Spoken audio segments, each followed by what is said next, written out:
കർത്താവിൻ്റെ നാമത്തിൽ ഒരിക്കൽ കൂടെ സ്നേഹവന്ദനങ്ങൾ.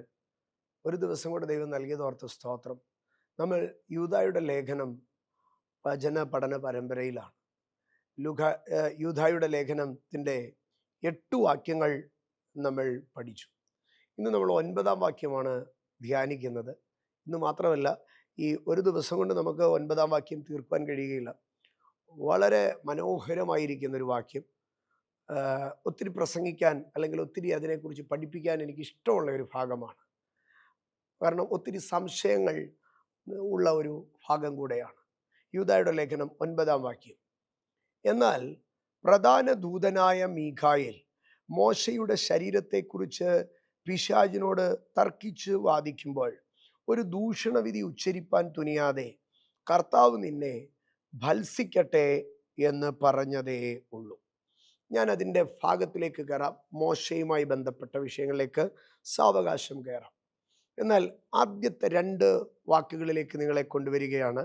എന്നാൽ പ്രധാന ദൂതനായ മീഖായേൽ, പ്രധാന ദൂതനായ മീഖായേൽ. ഇവിടെ കണ്ടോ, പറയുകയാണ് പ്രധാന ദൂതനായ മീഖായേൽ. അപ്പൊ ചോദിക്കുക, പ്രധാനമായ ദൂതന്മാരും പ്രാധാന്യം കുറഞ്ഞ ദൂതന്മാരും ഉണ്ടോ? അതെ, ദൂതന്മാർക്ക് പ്രധാനമായി 2 നിരകളെ നമുക്ക് കാണാൻ കഴിയും: ആർക്ക് ഏഞ്ചൽസ് ആൻഡ് ഗാർഡിയൻ ഏഞ്ചൽസ്. പ്രധാന ദൂതന്മാരും സാധാരണമായ ദൂതന്മാരും. അപ്പോൾ ചോദിക്കാം, പ്രധാന ദൂതന്മാർ എത്ര പേരുണ്ട് എന്ന് ചോദിക്കാം. അത് ക്രിസ്ത്യൻ പഠനത്തിൽ ചില വിഭാഗങ്ങൾ പറയുന്നു പ്രധാന ദൂതന്മാർ 3 പേരാകുന്നുവെന്ന്, ചിലർ പറയുന്നു 4 പേരാകുന്നുവെന്ന്, ചിലർ പറയുന്നു 7 പേരാകുന്നുവെന്നൊക്കെ. ഞാൻ അതിലേക്ക് വലുതായിട്ട് കടക്കുന്നില്ല. കാരണം ഓരോ ക്രൈസ്തവ വിഭാഗങ്ങളും അതിനെ ആഴമായി പഠിച്ചിരിക്കുന്ന അളവുകൾക്കൊത്തവണ്ണം വ്യത്യസ്തമായ ഭാഗങ്ങളുണ്ട്. ചിലർ റഫേൽ എന്ന് പറയുന്ന ദൂതനെ പഠിപ്പിക്കുന്നു, ചിലർ ഊരിയേൽ എന്ന ദൂതനെ പഠിപ്പിക്കുന്നു. പ്രധാനമായി പരിചയമുള്ള 4 ദൂതന്മാരുണ്ട്: മിഖായേൽ, ഗബ്രിയേൽ, റഫേൽ, ഊരിയേൽ. ഇങ്ങനെ 4 പ്രധാന ദൂതന്മാരെന്നാണ് പൊതുവെ പഠനത്തിൽ കടന്നു പോകുന്നത്.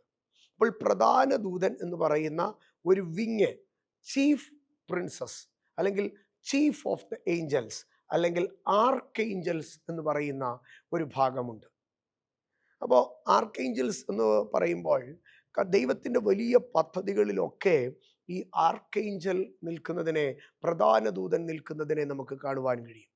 പ്രധാന ദൂതൻ എന്ന് പ്രധാനമായി പുതിയ നിയമത്തിൽ 2 ഭാഗങ്ങളിലാണ് പറഞ്ഞിരിക്കുന്നത്. ഒന്ന്, തെസ്സലോനിക്കർക്ക് എഴുതിയ 1-ാം ലേഖനം 4-ാം അധ്യായം 16-ാം വാക്യത്തിൽ മരിച്ചവരുടെ ഉൽപ്രാവണത്തെക്കുറിച്ച് പറയുമ്പോൾ പറയുന്നു, കർത്താവ് താൻ ഗംഭീരനാദത്തോടും പ്രധാന ദൂതൻ്റെ ശബ്ദത്തോടും. അവിടെ ദൂതൻ്റെ ശബ്ദം എന്നല്ല പറയുന്നത്, പ്രധാന ദൂതൻ്റെ ശബ്ദത്തോടും. അപ്പൊ പ്രധാന ദൂതൻ്റെ ശബ്ദത്തോടും. അപ്പോൾ അടുത്ത ഒരു ചോദ്യം ചോദിക്കാം, പ്രധാന ദൂതൻ എന്ന് പറയുമ്പോൾ മീഖായേൽ മാത്രമാണോ എന്ന്. പ്രധാന ദൂതൻ മീഖായേൽ മാത്രമല്ല. അതിൻ്റെ ഒരു തെളിവിലേക്ക് ഞാൻ നിങ്ങളെ കൊണ്ടുവരാം. ദാനിയേലിൻ്റെ പുസ്തകം 10-ാം അധ്യായം 13-ാം വാക്യം. ഗബ്രിയേൽ വന്ന് ദാനിയേലിനോട് പറയുകയാണ്. ഗബ്രിയേൽ ദൂതൻ ദാനിയേലിനോട് പറയുകയാണ്. 10-ാം അധ്യായത്തിലേക്ക് കടന്നു വരുമ്പോൾ 10-ാം അധ്യായം അതിൻ്റെ 13-ാം വാക്യത്തിൽ ഇങ്ങനെയാണ് പറയുന്നത്: പാർസി രാജ്യത്തിൻ്റെ പ്രഭു 21 ദിവസം എന്നോട് എതിർത്തു നിന്നു. എങ്കിലും പ്രധാന പ്രഭുക്കന്മാരിൽ ഒരുത്തനായ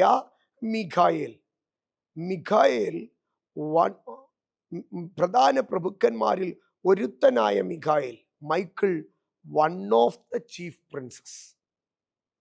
അപ്പോ ദാനിയേലിൻ്റെ അടുക്കൽ ഇവിടെ ദൂതൻ എന്നുള്ള വാക്കല്ല പറയുന്നത്, പ്രിൻസ് എന്നാണ് പറയുന്നത്. ഒരു പ്രഭുവായിട്ടാണ് ദൂതനെ പറയുന്നത്, ഒരു അധികാരമുള്ള പ്രഭുവായിട്ടാണ് പറയുന്നത്. One of the chief princes. ഇപ്പോൾ one of the chief princes, പ്രധാന പ്രഭുക്കന്മാരിൽ ഒരുത്തനായ മിഖായേൽ എന്ന് പറയുമ്പോൾ ആർക്കേഞ്ചൽ എന്നൊരാൾ മാത്രമല്ല, ആർക്കേഞ്ചൽസ് ഉണ്ട്, പ്രധാന ദൂതന്മാരുണ്ട്. ആ പ്രധാന ദൂതന്മാരിൽ ഒരുവനാണ് മിഖായേൽ എന്ന് നമുക്ക് കാണുവാൻ കഴിയും. വീണ്ടും ദാനിയേലിൻ്റെ പുസ്തകം 12-ാം അധ്യായം അതിൻ്റെ 1-ാം വാക്യത്തിലേക്ക് വരുമ്പോൾ ദാനിയേലിൻ്റെ പുസ്തകം 12-ാം അധ്യായം 1-ാം വാക്യത്തിലേക്ക് വരുമ്പോൾ ഈ മിഖായേലിനെ മഹാപ്രഭുവായി അവിടെ പറയുന്നതിനെ കാണുവാൻ കഴിയും. ആ കാലത്ത് നിന്റെ സ്വജാതിക്കാർക്ക് തുണ നിൽക്കുന്ന മഹാപ്രഭുവായ മിഖായേൽ എഴുന്നേൽക്കും. അപ്പം മിഖായേലിനെ സംബന്ധിച്ച് ഇവിടെ ഒരു ഭാഗം നമുക്ക് കാണാൻ കഴിയും. മിഖായേൽ, he's the appointed archangel for Israel. സ്വജാതിക്കാർക്ക് തുണ നിൽക്കുന്ന മഹാപ്രഭുവായിരിക്കുന്ന മിഖായേൽ. അപ്പം മിഖായേലിനെ സംബന്ധിച്ച് ഇസ്രായേലിൻ്റെ ഉത്തരവാദിത്വം മുഴുവൻ മിഖായേലിനാണെന്ന് നമുക്ക് ഈ വാക്യത്തിൽ നിന്ന് കാണുവാൻ കഴിയും. മിഖായേലിനാണ്. അപ്പം Michael appointed Angel of Israel, ഇസ്രായേലിൻ്റെ അപ്പോയിന്റഡ് ഏഞ്ചലാണ്, ഇസ്രായേലിൻ്റെ മഹാപ്രഭുവാണ് ആര്? മിഖായേൽ. ഇനിയും ഈ മിഖായേൽ പ്രധാന ദൂതനാകുന്നു എന്ന് പറയുമ്പോൾ അതിനകത്ത് വേറെ ഒരു ഭാഗം കാണാൻ കഴിയും. പ്രധാന ദൂതൻ്റെ കൂടെ ആരും കൂടെ കാണും? പ്രധാന ദൂതൻ്റെ കൂടെ അസിസ്റ്റൻസും കാണും. ഒരാൾ ചീഫാണെങ്കിൽ അദ്ദേഹത്തിൻ്റെ കൂടെ ആരും കൂടെ കാണും? അസോസിയേറ്റും കൂടെ കാണും. അപ്പോൾ അതൊരു വിങ്ങാണ്. പ്രധാന ദൂതനായ മിഖായേലും ആ മിഖായേലിൻ്റെ കൂടെ കുറേ ദൂതന്മാരും ഉണ്ട്. അങ്ങനെയാണ് ആ ദൂതന്മാരുടെ സ്ട്രക്ചർ. ഞാനിത് ചുമ്മാ ഒരു ഊഹാപോഹം പറയുന്നില്ല. ഞാനൊരു വാക്യം കാണിക്കാം നിങ്ങളെ. വെളിപ്പാട് പുസ്തകം 12-ാം അധ്യായം 7-ാം വാക്യം. വെളിപ്പാട് പുസ്തകം 12-ാം അധ്യായം 7-ാം വാക്യം. അവിടെ ഇങ്ങനെയാണ് എഴുതിയിരിക്കുന്നത്: പിന്നെ സ്വർഗത്തിൽ യുദ്ധമുണ്ടായി, മിഖായേലും അവൻ്റെ ദൂതന്മാരും മഹാസർപ്പത്തോട് പടവെട്ടി. മിഖായേലും അവൻ്റെ ദൂതന്മാരും, മൈക്കിൾ ആൻഡ് ഹിസ് ഏഞ്ചൽസ്. ദൈവത്തിൻ്റെ ദൂതന്മാരെന്നല്ല അവിടെ പറഞ്ഞിരിക്കുന്നത്, മിഖായേലിൻ്റെ ദൂതന്മാർ. മിഖായേലും അവൻ്റെ ദൂതന്മാരും എന്ന് പറയുകയാണ്. അപ്പം ദൈവം ഒരു വലിയ ദൂതന്മാരുടെ ഗ്രൂപ്പിനെ ആരുടെ അണ്ടറിൽ കൊടുത്തിരിക്കുകയാണ്? മിഖായേലിൻ്റെ കയ്യിൽ കൊടുത്തിരിക്കുകയാണ്. അപ്പോൾ ആ അത്രയും ദൂതന്മാർക്ക് കമാൻഡ് കൊടുക്കുന്നതും അത്രയും ദൂതന്മാരെ കോർഡിനേറ്റ് ചെയ്യുന്നതും അത്രയും ദൂതന്മാരെ ലീഡ് ചെയ്യുന്നതും മുഴുവനും ആരാണ്? മിഖായേലാണ്. അപ്പം മിഖായേൽ പ്രധാന ദൂതനായിരിക്കുന്ന മിഖായേൽ പ്രധാന ദൂതൻ. അപ്പോൾ ഒരു ദൈവ പൈതൽ ദൂതന്മാരെ കുറിച്ച് തിരിച്ചറിയണം. അപ്പോൾ ഈ ദൂതന്മാരെ കുറിച്ച് പറയുമ്പോൾ തന്നെ അതിനകത്ത് വേറെ ഒരു ഭാഗമുണ്ട്. ഒത്തിരി പേർ കരുതുന്ന ഒരു ഭാഗമുണ്ട്. ഈ ദൂതൻ എന്താകുന്നു എന്ന് ചോദിക്കുന്നൊരു ചോദ്യം. ഈ ദൂതൻ എന്താണ്? ചിറകൊക്കെ ഉള്ളതാണോ? ഒത്തിരി പേരിങ്ങനെ പറയുന്നുണ്ട്, ദൂതൻ ഇങ്ങനെ പുക പോലെ നടന്നു പോയത് ഞങ്ങളുടെ CCTV-യിൽ വന്നു, ഇതൊക്കെ പറയുന്നുണ്ട്. എൻ്റെ സഹോദരങ്ങളെ, ദൂതൻ എന്താണ് എന്നുള്ള ഒരു തിരിച്ചറിവുണ്ടാകണം. ചിറകൊക്കെ വിരിച്ചു നിൽക്കുന്ന ഒരു സംഗതിയാണോ എന്താണ് എന്നുള്ളത്. ദൂതൻ എന്ന് പറഞ്ഞാൽ യഥാർത്ഥത്തിൽ ഒരു ആത്മാവാണ്. An Angel is A spirit. ദൂതൻ എന്ന് പറയുന്നത് എപ്പോഴും ചിറകും കൊണ്ട് നടക്കുന്ന ആളൊന്നുമല്ല. ദൂതൻ എന്ന് പറയുന്നത് ഒരു സ്പിരിറ്റാണ്, ഒരു ആത്മാവാണ്. എബ്രായ ലേഖനം 1-ാം അധ്യായം 14-ാം വാക്യം ഞാൻ പലയിടങ്ങളിലും പറഞ്ഞിട്ടുള്ളതാണ്. എബ്രായ ലേഖനം 1-ാം അധ്യായം 14-ാം വാക്യം. അവിടെ എന്താ എഴുതിയിരിക്കുന്നതെന്ന് നോക്കിയേ. അവരൊക്കെയും രക്ഷ പ്രാപിപ്പാനുള്ളവരുടെ ശുശ്രൂഷയ്ക്ക് അയക്കപ്പെടുന്ന സേവക ആത്മാക്കളല്ലയോ? They are ministering spirits. അപ്പോൾ അവരെ ആത്മാക്കളെന്നാണ് പറയുന്നത്. അപ്പോൾ ചോദിക്കൂ, ഈ ചിറകുകളൊക്കെ ഉള്ളത് എങ്ങനെയാണ്? സറാഫുകൾ ചിറക് വിരിച്ച് ആരാധിക്കുന്നത് കണ്ടു. എൻ്റെ സഹോദരങ്ങളെ, ചിറകുകളുണ്ട്, ചിറക് മറയ്ക്കുന്ന കെരൂബുകളുണ്ട്, സത്യമാണ്. തിരിയുന്ന വാളിൻ്റെ ജ്വാലയമായി നിൽക്കുന്നവരുണ്ട്. എന്നാൽ സൊദോമിലേക്ക് കടന്നു ചെന്ന 2 ദൂതന്മാർ, അവർ ചിറകുണ്ടായിരുന്നു? അവർക്ക് കിരീടമുണ്ടായിരുന്നു? മമ്രേ തോപ്പിലേക്ക് വന്ന ദൂതന്മാർ, അവർക്ക് ചിറകുണ്ടായിരുന്നോ?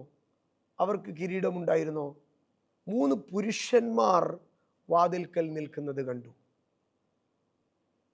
ഇനിയും ചിറക് വിടർത്തി നിൽക്കുന്ന ഒരു കൊച്ചു ദൂതൻ മാത്രമാണോ? ദാനിയേൽ പറയുകയാണ്, ഇതാ ഞാനൊരു ദൂതനെ കണ്ടു, അവൻ മേഘമുടുത്തും തലയിൽ മഴവില്ലു വെച്ചും കാൽ തീത്തൂണു പോലെയും ഉള്ളവനായിരുന്നു. അവൻ ഒരു കാൽ സമുദ്രത്തിന്മേലും മറ്റേ കാൽ ഭൂമിമേലും വെച്ചു. വേറൊരിടത്ത് പറയുകയാണ്, ആകാശത്തിന് മധ്യേ ഭൂമിക്ക് മധ്യേ നിൽക്കുന്ന ഒരുത്തനെ ഞാൻ കണ്ടു. ഇനിയും ബിലയാമിൻ്റെ കഴുതയുടെ മുമ്പിൽ കയറി ഒരു ദൂതൻ നിൽക്കുകയാണ്. അത് ബിലയാമിന് എന്ത് ചെയ്യാൻ പോലും പറ്റുന്നില്ല, കാണാനും പറ്റുന്നില്ല. ബിലയാമിന് കാണാൻ പറ്റുന്നില്ല, കഴുതയ്ക്ക് കാണാൻ പറ്റുന്നു. അപ്പോൾ ദൂതന്മാരെ നമ്മളിങ്ങനെ ചിറക് വിരിച്ച ഒരു പിക്ചറൈസ് ചെയ്ത് കാണാൻ കഴിയത്തില്ല. കഴുതയ്ക്ക് കാണാൻ പറ്റുന്നു, മനുഷ്യന് കാണാൻ പറ്റുന്നില്ല. So truly angels are spirits. ദൂതന്മാർ ആത്മാക്കളാണ്. അവർക്ക് എംബോഡിമെൻറ്റിലേക്ക്, അവർക്ക് പല രൂപങ്ങളിലേക്ക് മാറുവാൻ കഴിയും, പല ശരീരഭാഷകളിലേക്ക് അവർക്ക് മാറുവാൻ കഴിയും. അതിനെ തിരിച്ചറിയണം നമ്മൾ. ആകയാൽ മിഖായേൽ എന്നൊരു പ്രധാന ദൂതനെ നമ്മളിവിടെ കണ്ടു. ഇതൊരു അറിവായിട്ടിരിക്കട്ടെ. നാളെ നമുക്ക് ഈ വാക്യത്തിൻ്റെ ബാക്കി ഭാഗത്തിലേക്ക് കയറാം. ഈ അറിവ് നിങ്ങൾക്ക് പ്രയോജനപ്രദമെന്ന് ഞാൻ കരുതുന്നു. ദൈവം നിങ്ങളെ അനുഗ്രഹിക്കട്ടെ.